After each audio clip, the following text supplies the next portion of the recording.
지금부터 트랙 1 세 번째 세션을 시작하겠습니다. 세 번째 세션에서는 대화형 QA에 대해 설명해 주신다고 하는데요. 세 번째 세션을 진행해 주실 LG전자 이대현 책임연구원님을 모셔보겠습니다.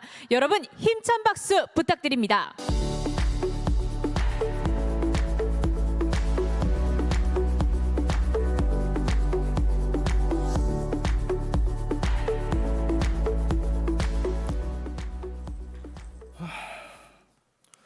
되게 어색하네요. 최근에 AI의 가장 큰 유행이라고 놓고 보면 챗GPT로부터 시작된 어떤 챗봇의 시대, 그리고 대화형 경험의 시대, 이렇게 두 가지를 가장 큰 흐름 중에 하나라고 좀 얘기할 것 같은데요. 챗봇이라는 걸 기술적인 내용으로 좀 들여다보면 전통적으로 저희가 질의응답이라고 했던 오래된 기술들을 기본적인 기술의 근간으로 삼고 있고요. 질의응답들이 갖고 있던 한계를 대규모 언어 모델이 갖고 있는 대화 경험을 통해 가지고 새로운 고객 경험, 사용자 경험을 만드는 그런 것들을 현재 챗봇이라는 이름으로 고객들에게 어필하고 있다고 생각을 하고 있습니다. 그래서 오늘 제가 이제 말씀드릴 주제는요. 결국은 챗봇이고요. 기술적으로 표현하자면 대화형 QA, 질의응답, 퀘스천 애너링이라고 얘기를 드리겠습니다. 전체적인 개요로부터 시작해가지고 많이들 챗봇 관련해가지고 검토들을 하셨을 텐데요. 거기에 구현하실 때 좀 신경 써가지고 놓치지 말고 체크를 하셨으면 하는 부분들, 그런 걸 중심으로 말씀을 드릴 예정입니다.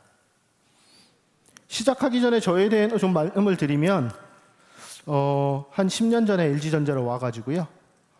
저희가 모바일 업을 하던 시절에 큐보이드, 스마트 TV에 자이언어 큐보이드부터 해가지고 좀 많은 부분 대화 쪽에 몸을 담아오고 있습니다. LG전자 제품의 어떤 대화 기능이 마음에 안 든다. 그러면은 저한테 돌을 던지시면 10종 8구는 바른 방향으로 돌을 던지셨다고 보셔도 될 것 같습니다. 자, 그러면 이제 시작을 할 건데요. 오늘 얘기 드릴 내용은 대화형 QA가 어떤 내용인지 간략하게 좀 소개를 드리고요. 그 다음에 대화형 QA를 만들기 위해 어떤 기술적 모듈들이 배치되어야 되는가, 그 부분 살짝 말씀을 드린 다음에 각각 모듈들, 저희는 CQR, 그리고 리트리버, 그리고 응답을 만드는 리스폰스 제너레이션 세 가지 파트로다가 크게 나누는데요. 그 부분들에 대해 간략히 말씀드리고, 각 기능, 각 모듈들을 개발하실 때 놓치지 않고 꼭 체크하셨으면 하는 부분들, 그런 것들 위주로 말씀을 드리겠습니다. 시작을 해보면요. 질의응답 시스템이라는 건 굉장히 오래된 분야입니다. 20년 전부터 계속적으로 토픽을 저희가 다루어 왔고요. 교과서에도 나오고요. 굉장히 할 게 많아요. 지금 이 이그젠플을 보고 지금 웃고 계신데, 사용자 질문에 답을 제공하는 컴퓨터 프로그램이다. 자연어 처리나 정보 검색들이 융합된 기술이다라고 하는데, 밑에 그림을 그려놨습니다. 혹시라도 관계자분들이 보시면 좀 가슴이 아프시겠지만 왼쪽은 빛이고요, 오른쪽은 어둠입니다. 일반적으로 임진왜란이 언제 일어났니? 그러면 임진왜란은 1592년에 이루어졌습니다라고 위키에 정확한 대답을 찾아서 응답해 주는 게 기본적인 질의응답 시스템이고요. 오른쪽은 카카오 분들에겐 죄송합니다. 인터넷 짤방으로 돌고 있는 카카오톡 질의응답의 실패 사례인데요.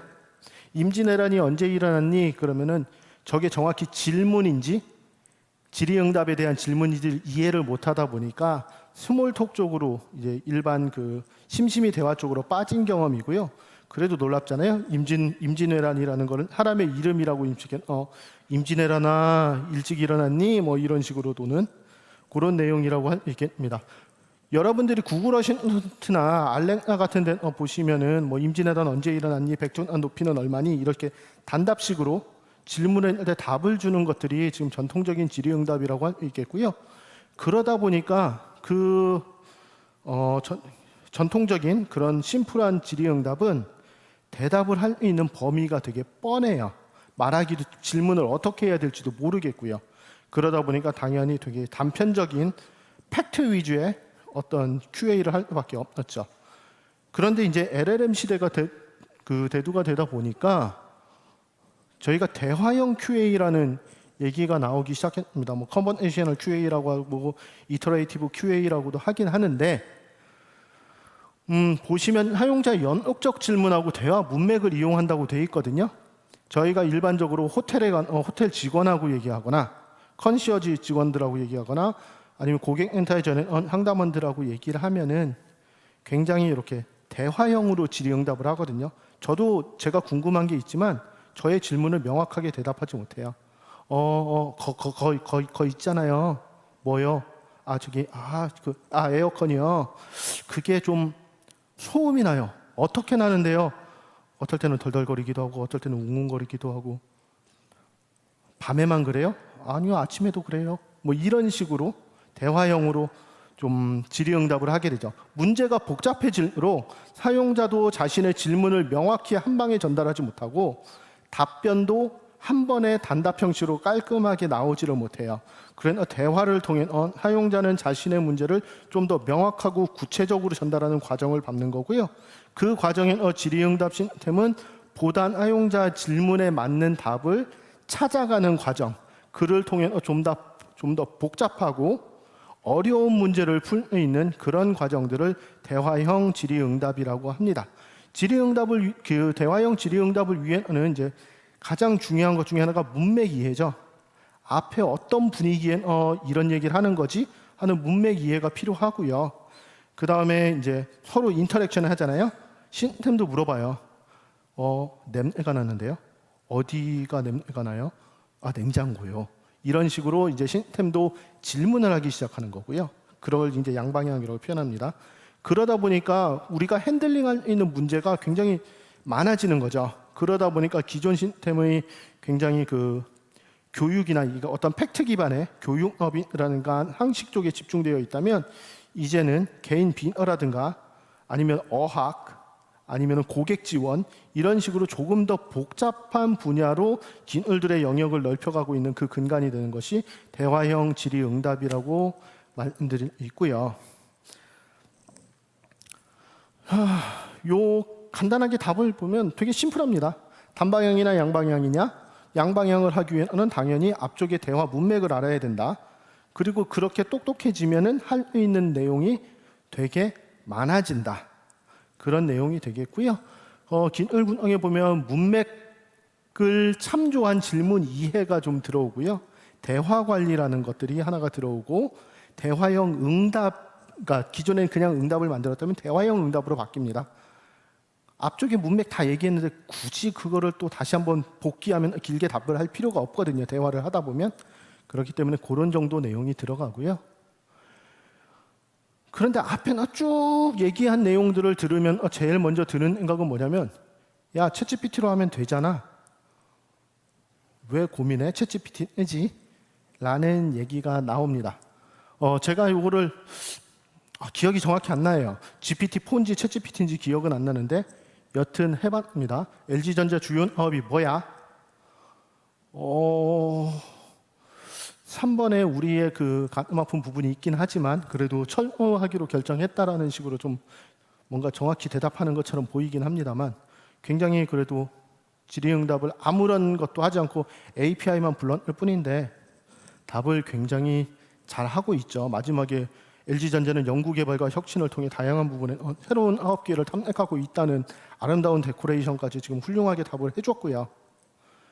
그런데 스탠포드 대학이 매년 대규모 언어 모델들이 나올 때마다 얘네들에 대한 벤치마크를 돌려보고 있습니다. 얘네들이 어떤 일은 몇 점이나 하지? 이런 건 잘하나? 저런 건 어떠나? 뭐 이런 것들을 쭉 평가를 하고 있는데요.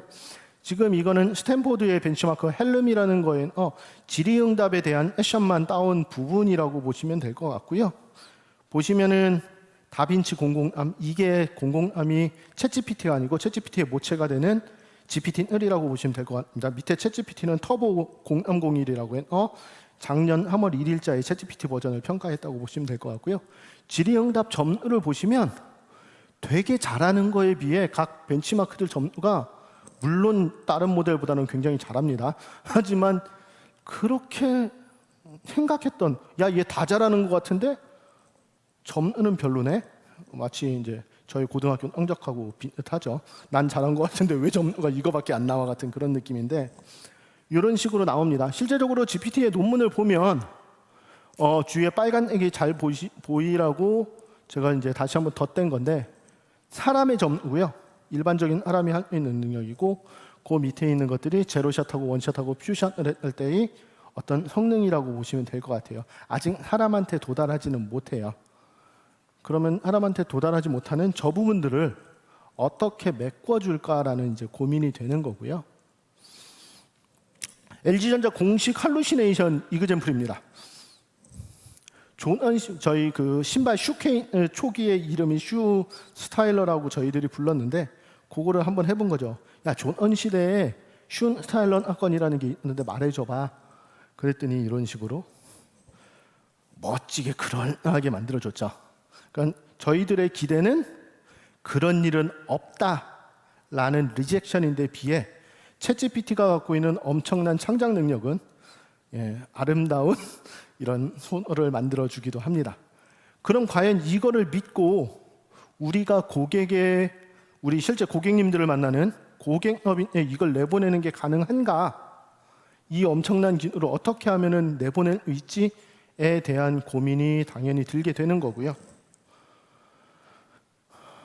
그래서 저희가 RAG를 집중적으로 보고 있습니다. 앞쪽에 그 유플런 액션에도 RAG라는 단어가 나온 걸로 알고 있는데요. 제가 여기다가 약자를 좀 적었으면 조금 더 도움이 되셨을 텐데 아쉽네요. 리트리벌 오그멘티드 제너레이션이라고 RAG를 표기를 합니다. G는 제너레이션을 어떻게 만든다는 뜻이고 되게 쉽죠.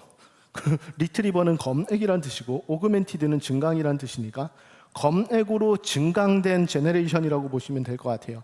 기존의 LLM만 가지고 제너레이션을 하는 게 아니고 거기에다가 검액 엔진 등에 나오는 어떤 팩트를 집중적으로 프롬프트에다가 인젝션을 해줘가지고 두 개를 융합한 응답을 만들도록 하는 것이 RAG가 되겠습니다. 오늘 대화형 QA를 말씀을 드릴 때는 기본적으로 RAG 프레임 내에 얘기를 드릴 예정입니다. 자, RAG를 만들려면 어떤 걸 넣어야 될까요? 아까 그 어둠의 예제도 그렇고 전통적인 QA의 아키텍처도 그렇고 카카오 분들에게 감사의 말씀을 드려가고요. 카카오 분들이 블로그에 올려놓은 전통적인 QA의 그림입니다. 일단 네모가 너무 많고요. 저게 뭐라는 건지 모르겠는 단어들이 많잖아요. 그 얘기는 바꿔 얘기하면은 NLP 전공자가 아니면 만들 없는 시스템이라는 뜻이에요. 학교 다닐 때 저도 보고 한동안 못 봤던 단어들이 몇 개 보여요. 넘어가겠습니다. 이런 건 필요 없으니까. RAG 시대는 앞에 있는 그림이 굉장히 심플해졌습니다. 자, 보면은 빨간 벡터DB라는 게 들어왔고요. 그리고 임베딩이라는 단어가 나오기 시작했고요. 그리고 Q&A 모델이라는 게 나왔습니다. 그리고 그 옆에는 GPT나 GPT-4라고 적혀 있죠. 앞에 있던 많은 것들 다 필요 없고 앞에 있는 많은 박스들은 전부 다 Q&A 모델이라고 하는 대규모 언어 모델 또는 언어 모델이 대응을 합니다. 대표적인 GPT나 GPT-4가 있지만 저희는 LG니까 엑나1 충분히 활용하실 수 있겠고요. 아니면은 뭐 클로드2 같은 것들도 활용이 가능하고 이쪽에 라마 같은 것들도 집어넣으시면 충분히 저건 대체 가능한 블럭이라고 놓고 보면 그 앞에 이제 파인콘이 가장 요즘 핫하니까 파인콘을 중심으로 한 벡터DB. 쿼리는 이제 사용자 입력이에요. 사용자 입력이 들어오면 사용자 입력을 저희가 흔히 얘기하는 시멘틱 너치, 벡터 너치라고 부르는 그런 방식을 통해 파인콘 DB, 벡터 DB 안에 있는 컨텐츠를 리트리브 하고요. 그 리트리브하고 사용자 질문을 똑같이 LLM에 줘가지고 자, 이 컨텐츠를 이용해 이 질문에 답을 해줘 라고 하면 그 랭귀지 모델이 적절한 답을 만들어 줄 것이고 그것이 RAG의 기본적인 구조라고 보시면 될 것 같습니다. 생각보다 굉장히 빠르고요. GPT-4하고 저 벡터DB는 파인콘이 아니더라도 마이크로소프트의 커그니티브 어치 같은 거를 쓰면 일반적인 그 개발자들도 대개는 1주에 2주 정도면 프로토타이핑을 만들 정도로 굉장히 그 만드는 게 편하다, 되게 쉽다 그렇게 말씀드리가 있습니다. 자, 그렇게 만들면 그냥 서빙에 나가도 되나? 라는 생각이 들죠. 그러면 이제 프로토타이핑을 만들어봐. 얘는 어떤 문제가 있는지 저희는 검토를 해야 합니다. 그래 한번 과연 빠진 게 있진 않은가? 라는 생각에 전체적으로 컨버세이셔널 QA의 그 흐름을 봤는데요. 첫 번째는 다이얼로그 신토리입니다. 아까 대화형의 핵심은 다이얼로그 신토리를 보고 사용자의 의도를 정확히 캐치하는 게 먼저이기 때문에 다이얼로그 신토리는 어디서 핸들링하지? 라는 고민이 들어가야 되고요. 당연히 사용자의 질문 들어가니까 유저 쿼리는 당연히 하나의 요인으로 들어올 거고요. 그 다음에 뒤에 말씀드린 CQR이라는 게 있습니다. 저희는 Conversational Query Rewriting이라고 부르는데 뒤쪽에 한 번 더 설명드리고요. 그 다음에 앞에 파인콘이라고 나왔던 벡터DB로 대표되는 어떤 리트리버, 실제적으로 컨텐츠를 집어넣기 위한 어떤 컨텐츠 검색기가 있어야 될 것 같고 그 다음에 그 컨텐츠를 가지고 응답을 만들기 위한 리스폰스 제너레이터, 대부분은 저 자리는 챗GPT나 GPT-4나 그런 라지 랭귀지 모델들이 대부분의 경우를 차지를 하게 됩니다. 자, 그러면은 앞에 얘기했던 것 중에 CQR부터 한번 얘기를 해볼게요. 저희는 Conversational Query Rewriting이라고 부릅니다. Conversational이라는 건 이건 대화형을 위한 기술이다라는 것을 강조하기 위한 프리핑이라고 보시면 될 것 같고요. Query Rewriting은 되게 중학교 수준으로 간단한 단어잖아요. 사용자 입력을 재작성한다는 뜻입니다. 자, 대화형 예제를 지금 여기다 적을 걸 제가 아까 점심 먹다가 떠오른 생각이라 어떤 게 좀 내추럴한 대화일까요? 사람들의 대화를 좀 생각을 해보면요. 아까 바로 전 세션에 김유진님께 에어랩에 있는 멋진 집을 보여드렸는데 거기에 이제 친구 둘이 갔다고 생각을 해봅시다. 친구가 얘기하죠. 야, 여기 멋지지 않니? 다른 친구가 얘기합니다. 최고야. 다시 친구가 얘기하죠. 여기 근처에는 여기가 최고야.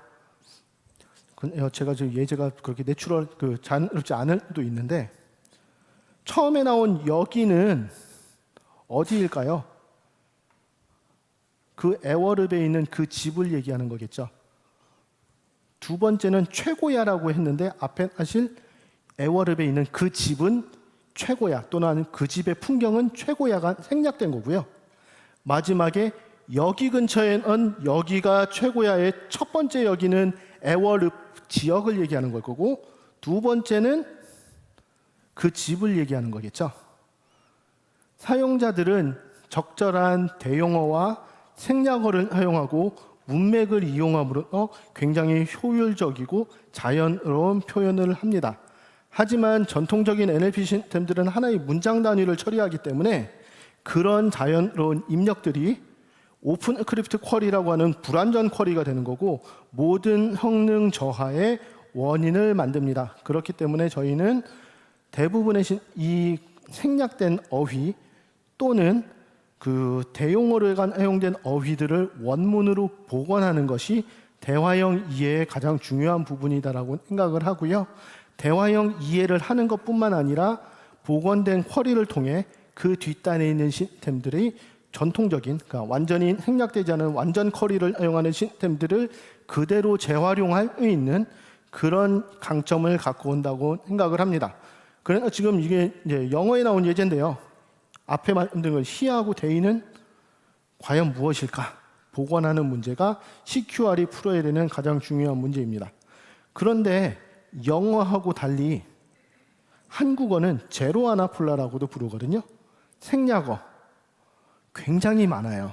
얼마 전에 아는 미국 분을 만났는데 그분이 그 얘기를 하더라고요.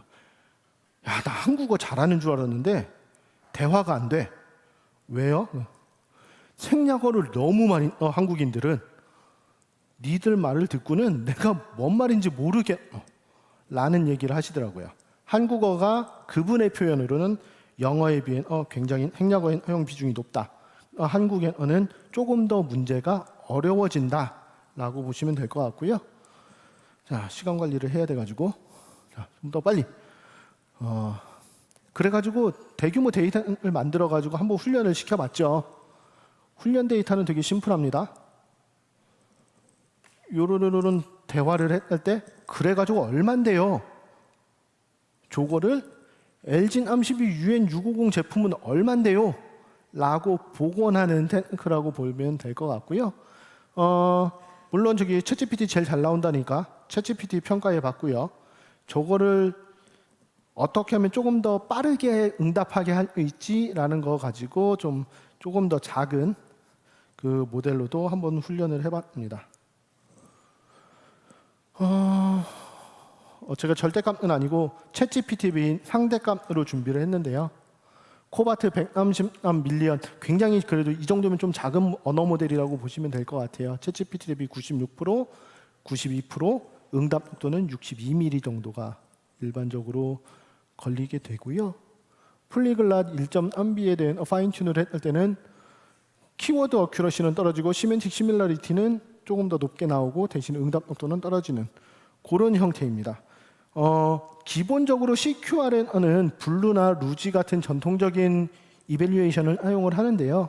걔 같은 경우에는 이제 정답지를 정해놓고 정답지하고 얼마나 유사한지를 정답지 기반으로 평가하는 건데 의미만 맞으면 되지 그게 중요할까요? 지금 같은 생성형 AI 시대에 그래가지고 저희가 그 평가 매트릭을 전통적인 매트릭들을 전부 다 바꿨고요. 그래서 첫 번째는 중요한 단어들이 다 포함이 되었느냐라는 의미로 키워드 어큐러시를 추가로 사용을 하고 그 다음에 그렇게 만들어진 단어가 의미적으로는 동일한가 정답하고 의미항을 시멘틱 시밀러리티를 두 개를 사용을 평가를 했습니다. 수치를 보면 일반적으로 챗GPT는 175 빌리언으로 알려져 있고요. 그런데 코바트는 133 밀리언입니다. 1000분의 1 사이즈의 언어 모델이거든요. 수치만 보면 야 1000분의 1을 투입한 92%, 96%면 훌륭한 거 아니야? 라고 생각이 드시겠죠. 그런데 저희가 이거를 만들어 놓고 실제 평가를 해보니까 생각보다 수치보다 이렇게 성능이 나오진 않더라고요. 뭔가 이상한데? 라는 느낌이 들어 보니까 실제적으로 CQR은 저희는 요거 저희 LG전자 고객 지원 도메인으로만 평가를 했거든요. 실제 고객이 되게 발안했다가 돌아오는 경향이 많아요. 우리 도메인, 아웃 도메인을 되게 많이 터치를 하시더라. 그러고 실제는 얘는 클로즈 도메인이 아니고 굉장히 오픈 도메인의 영역이더라. 그래 작은 모델을 가지고 특정 도메인을 한정하면 사용할 수 있지만 실제 고객을 대응할 때는 아쉬움이 있더라. 라는 좀 생각을 얻었고요. 실제적으로 CQR을 개발을 하신다고 하면 평가를 어떻게 할지 다시 한번 생각을 하셔야 되고요. 논문에 나온 평가 지표들은 실제 사업에는 전혀는 제가 모르고요. 크게 의미가 없습니다. 실제 고객의 그 체감 성능하고는 큰 괴리가 있는 건 사실이에요. 어떤 평가를 지표를 사용하실 건지 다시 한번 생각을 해보셨으면 좋겠고 실제 고객은 오픈 도메인이기 때문에 클로즈드 도메인이라고 그 어떤 목표가 정해지시더라도 조금 더 스코프를 넓게 잡지 않으시면 어려움에 마주치실 가능성이 있다라고 말씀을 드릴게요. 앞에 쿼리를 복원을 하면 그 쿼리 가지고 이제 관련된 컨텐츠를 찾아와야 되거든요. 저희는 컨텐츠 검색은 크게 두 가지로 보시면 됩니다. 첫 번째는 텀 검색이고요. 두 번째는 벡터 검색으로 대표되는 시멘틱 검색입니다. 텀 검색은 우리가 검색 엔진은 주로 사용하는 그런 키워드 검색이라고 보시면 돼요. 장점은 오랜 동안 서비스 운영을 통해 많은 튜닝이 되어 있기 때문에 비교적 높은 품질을 저비용 시스템에 제공할 수 있다는 장점이 있는데 그 뒤쪽에는 수많은 서비스 운영자들의 동의어 작업, 예를 들면 동의어 작업이라는 거는 영어 LG전자하고 한국어 LG전자는 같은 단어다라는 것을 매핑해주는 그런 동의어 작업, 불용어 작업, 이 단어는 검색에 중요하지 않으니까 활용하지 말라라는 그런 수면 밑에 백조의 발걸음, 이런 것들을 좀 많이 잡아먹는 그런 문제가 있고요. 시멘틱 검색은 기본적으로 텀을 보는 게 아니고 그 텀이나 입력을 벡터화 시켜가지고 시뮬러리티를 계산을 합니다. 그렇기 때문에 동의어나 불용어 작업에 대한 그 니즈는 굉장히 적어지는 대신에 그것도 만능이 아니에요.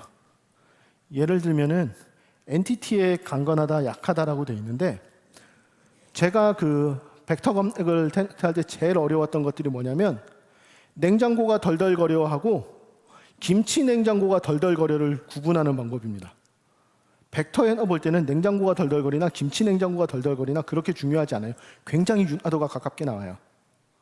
그런데 우리는 냉장고가 덜덜거리는 고객한테 김치 냉장고의 해결법을 드리면 안 되거든요. 그런 문제들이 발생을 합니다. 그러면은 벡터 검색을 포기하지는 못하겠고 이 문제를 어떻게 완화하지로 당연히 개발자들은 문제를 해결하려고 하죠. 그래서 대부분 현재 RAG의 트렌드는 하이브리드입니다. 개발자들이 하는 대부분의 생각은 이거죠. A가 안 되고 B가 안 되면 A, B를 섞어보자. 정상적인 로직입니다. 시멘틱 검색을 베인으로 깔아놓고요. 그 위에 텀너치를 해가지고 두 개를 오화 검색 같은 식으로 하이브리딩을 시킵니다. 예를 들면 벡터 값이 윤화하다고 하면 기왕이면 텀 검색 결과가 이그젝트 매치되는 것들을 조금 더 부팅앤어, 랭킹앤어 재조정하는 방식으로다가 문제를 해결하고 있고요. 그래서 초기 프로토타입들은 다들 벡터 DB만 사용한다. 그러면 한 번쯤은 의심을 하셔야 돼요. 위키처럼 컨텐츠가 되게 넓게 스프레드가 쫙 돼 있는 애들은 마치 잘 되는 것처럼 보일 수도 있어요. 하지만 전문 도메인에 가가지고 예를 들면은 뭐 디스플레이에 관한 거, 통신에 관한 것만 있는 도큐먼트를 갖다 놓고 돌리면 생각보다 높은 점수가 나오지 않을 수가 있습니다. 말 빨리 하니까 좀 힘드네요. 그래가지고 실제적으로 해봤죠. 저희는 또 해봐야 되지 않습니까? 첫 번째는 하이브리드 너치고요. 두 번째는 엘란틱 너치의 BM25를 이용했고요. 세 번째는 시멘틱 너치만 사용을 했습니다. 인베딩 방법은 오픈AI의 에이다를 그대로 사용했고요. 도큐먼트는 LG전자가 보유하고 있는 18,000건의 FAQ 문서를 사용을 했습니다. 리코렛 1하고 3하고 윤화지리가 있는데요. 리코렛 1은 컨텐츠에 있는 거를 그대로 지리를 줬을 때의 정확도라고 보시면 될 것 같고요.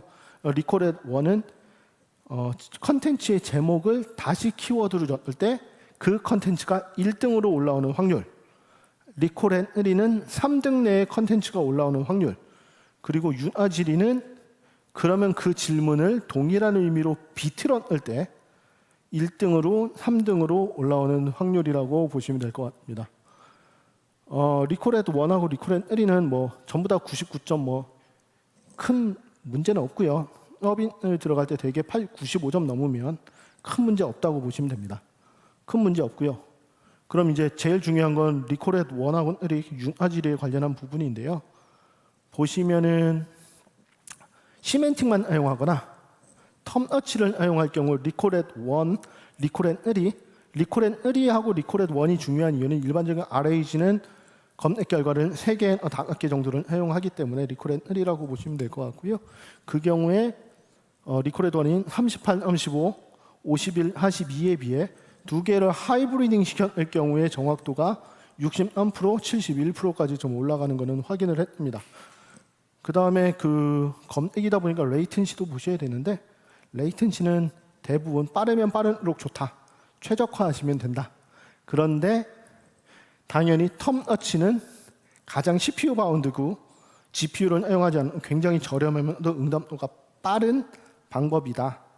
저기다가 기능을 하나하나 붙일 때마다 응답 속도는 늘어나고 기본적으로 BM25에 시멘틱을 붙이는 것만으로도 121mm로 한 100mm 정도가 대폭 증가를 한다. 저기는 인베딩 시간이 포함되어 있기 때문입니다. 그리고 인프라 구축에는 인베딩을 위한 최소한의 GPU, CPU도 가능합니다만 그러면 또 응답 시간 좀 포기를 하셔야겠죠. 그런 것들이 좀 들어가게 됩니다. 에이다 쪽은 좀 응답 시간이 길게 나온 이유는 미국에 있는 오픈 AI를 한번 호출하다 보니까 네트워크 딜레이가 있다라는 것을 참고하시면 될 것 같아요. 자, 앞에는 그 일반 도큐먼트를 가지고 우리가 QA를 했잖아요. 그런데 과연 그걸로 충분할까요?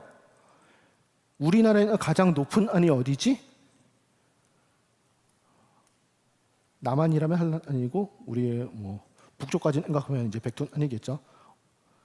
외검액을 해보면 우리 한국에는 가장 높은 안은 백두안이다. 남한에는 가장 높은 안은 한란안이다 같은 도큐먼트들이 있거든요. 그런 것들은 RAG가 굉장히 잘 처리를 합니다. 근데 문제를 조금 바꿔요. 세계의 7번째로 높은 안은 어디일까요?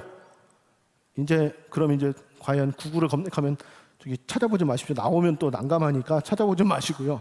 일반적으로 저런 거는 안 나오거든요. 그러니까 운이 좋아 누가 블로그에 우리 동네에 어떤 안이 있는데 세계의 7번째로 높다? 뭐 이런 블로그를 써놨다면 나오겠지만 일반적으로 얻기 굉장히 힘든 데이터예요. 이런 것들은 일반적으로 대규모 DB를 놓고 정렬을 해서 7번째 거를 뽑아오는 식으로다가 문제를 해결할 수밖에 없거든요. 특히 200만 원대, 200만 원대, 200만 원부터 299만 원까지 이런 것들 처리하기 위해서는 어느 정도 스트럭처드 데이터를 핸들링을 해줘야 됩니다. 그래서 일반적으로 DB 검액을 리트리버라고 같이 사용하기도 하는데요. 과연 DB 검액이 정답일까에 대한 생각이 들어가지고 저희는 그 DB 대신에 날리지 그래프라는 걸 사용합니다.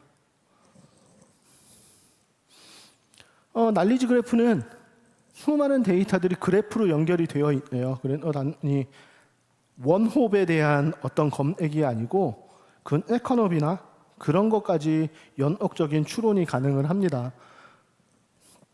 쉽게 생각을 해볼까요? 자, 소음이 없는 세탁기는 뭐야?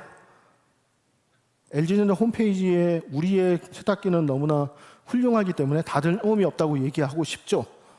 그런데도 가장 조용한 걸 뽑아주고 싶다면 역시 조용조용 모드가 특별히 제공되는 2009년에 나온 모드입니다. 그 조용조용 모드가 있는 제품들을 설계를 시켜줘야 되고요. 조용조용 모드가 소음에 관련된 기능이다라는 것들을 그래프로 미리 만들어 놓고 소음이라는 건 조용조용 모드라는 거와 관계되어 있고 조용조용 모드라는 거는 FM250G에 있는 기능입니다라는 거를 추론을 통해 답을 해주는 그런 기능입니다.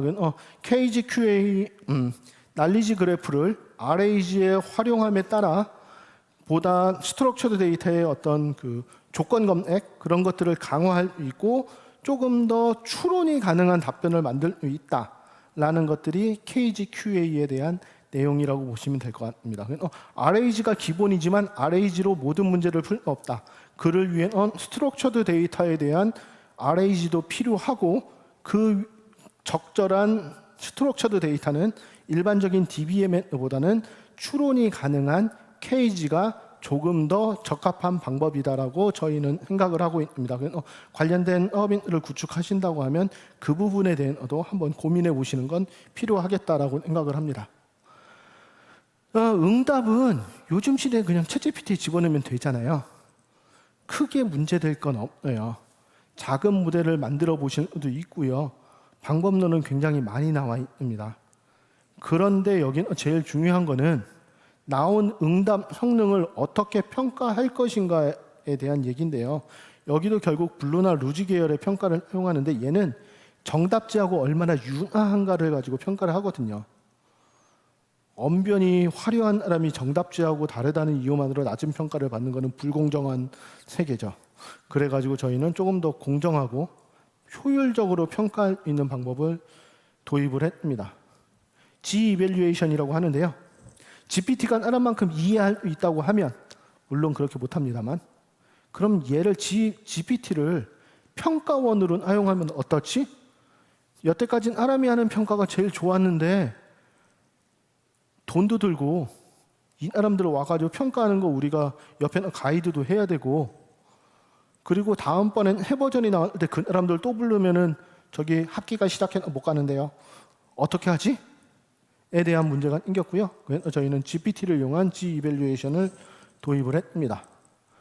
그래서 역시 코바트를 이용해 저희가 응답 모듈을 똑같이 한번 만들어 봤고요. 걔에 대한 평가를 GPT를 통해 해봤습니다. 보시면은 어떤 그 항목을 평가했는지만 좀 보시면 될 것 같아요. 컨시스턴시하고 플루언시하고 렐러번트에 대한 평가를 해라라고 GPT가 평가를 하는 거고요. 챗GPT에 대해서도 똑같이 평가를 했을 때 챗GPT 대비 90%, 80%, 89% 정도 이렇게 성능이 나오더라라는 것을 확인을 했습니다.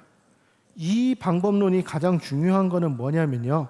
개발자들이 진혹적으로 우리의 기술이 이번 버전이 얼마나 개선되고 있는지를 일관된 방법론을 통해 굉장히 빠르게 확인할 수 있다는 거고요.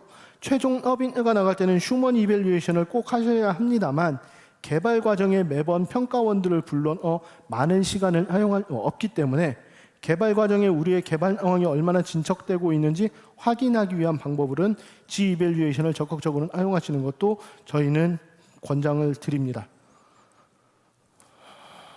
자, 한번 앞에 좀 되게 빠르게 왔는데 지금 5분밖에 안 남아서 좀 마무리를 해볼게요. 저희 딴은 열심히 해본다고 했는데 검은 액은 잘 응답을 한 부분이고요. 붉은 액은 적절치 않은 대답이 포함된 경우입니다. GPT한테 우리가 컨텐츠를 10건 준다고 가정을 해볼게요. 10건을 주고 답을 만들으라고 했는데 이 친구가 10개의 검색 결과를 쭉 읽어보면 답을 만들어요.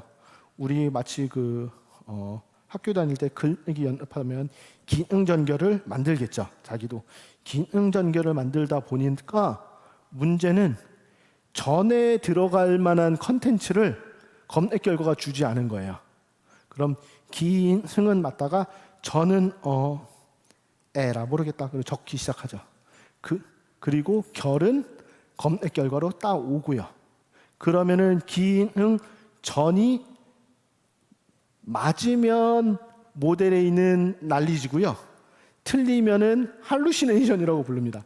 언제나 충분한 컨텐츠가 더빙되지 않는다면 GPT 계열에는 할루시네이션의 위험을 쥐고 있는 거고요. 그럼 우리는 어떻게 하면 이 할루시네이션을 줄일 것인가에 대한 또 고민도 추가로 해야 되는 상황입니다. PN5랑 사용할 LG 모니터 추천해줘. 여기 혹시라도 유부남들 중에 게임을 하시는 분들은 한 번쯤은 찾아봤던 내용인데요. 왜냐하면 유부남들은 몰래 숨어 게임을 해야 되기 때문에 TV는 사용할 없고 모니터가 필요합니다. 그래가지고 저도 실제로 찾아봤던 내용인데요. 이거를 위한 적절한 응답을 얻기 위해서는요. 사실은 플레이스테이션 5가 어떤 규격이 필요한지도 알아야 되고요. LG 모니터에 어떤 LG 모니터가 있는지도 알아야 되고 그 LG 모니터에 대한 평가가 어떤지도 알아야 돼요. 그러면은 그냥 PN5하고 사용한 LG 모니터라는 거를 키워드로 하나를 주는 것보다 이 문제를 풀기 위한 세부적인 질의문들을 만들고요. 이 질의문들을 가지고 검색을 해서 나온 컨텐츠를 종합해서 답변을 만들 수 있게 하면 조금 더 할루시네이션이 없는 문제를 만들 수가 있네요. 저희는 요거를 굉장히 초기 단계에 문제를 해결하기 위한 플래닝이라고 생각을 하고 있는데요. 어떤 문제가 주어지면 이 문제를 풀기 위해 우리가 단계적으로 어떤 문제를 풀어야 된다는 것을 정의를 하고요. 그 정의된 컨텐츠를 더빙함으로 챗GPT가 정답을 만드는데 누락되는 정보가 없도록 통제해 주는 기술, 그것들이 필요하지 않을까라는 생각을 했습니다. 이쪽은 아직 저희가 연구가 좀 진행된 결과가 있거나 하는 건 아니고요. 결국 RAG는 어떻게 할루시네이션을 통제할 것인가 쪽으로 문제가 귀결이 되고 할루시네이션을 통제하기 위해 적절한 컨텐츠 더빙을 어떤 기준으로 할 것이냐로 결국은 귀결이 되기 때문에 이런 문제를 우리가 앞으로 다루면 좋겠다라는 생각을 했습니다. 다행히 10분이 주어졌는데 38분 43초로 마지막 잠까지 설명을 드렸는데요. 다행히 Q&A 시간이 1분 정도 남았습니다. 혹시 궁금하신 게 있으실까요? 네. 그래프 쪽이야? 네. 네. 그래프 얼굴이 예, 저 돌아가기가 쉽지 않아가지고. 예. 원래 그 그래프 검색하실 때 뭐 룰 기반으로 스파클 생성하는 방식을 사용하시는지 아니면 그래프 인베딩을 사용하시는지 그냥 궁금해서요. 그래프 인베딩을 사용하고요. 그러면 그래프 인베딩을 사용을 하더라도 처음에는 약간 이그젝트하게 스파클로다가 정확히 네오포제이 쿼리로 다 바꾸는 방식을 한번 사용을 하고요. 걔가 이그젝트 매치 되지 않을 때 인베딩 방식으로는 세컨뎁을 들어가는 방식을 사용합니다. 걔도 아까 리트리버 벡터 DB하고 텀너치를 쓰는 거하고 똑같다고 보시면 돼요. 그러니까 둘 중에 하나를 선택하는 게 아니고 가장 정확도 높은 하지만 빠른 방식을 첫 번째 트라이를 하고 실패한 경우 약간 응답이 느리거나 커버리지가 넓은 방식을 그 다음에 백업 플랜으로 가지고 가는 전략을 기본적으로 사용한다고 보시면 됩니다. 감사합니다. 네. 네, 추가적인 질문 있으시면 딱 한 가지만 더 들어보도록 하겠습니다. 질문 있으신 분은 손을 들어주시기 바랍니다. 시간이 딱 맞아 떨어졌네요, 현사님. 네, 요즘 핫한 키워드 대화형 QA에 대한 정말 유익한 강연이었습니다. 지금까지 발표에 수고해주신 이대현 책임연구원님께 큰 박수 부탁드립니다.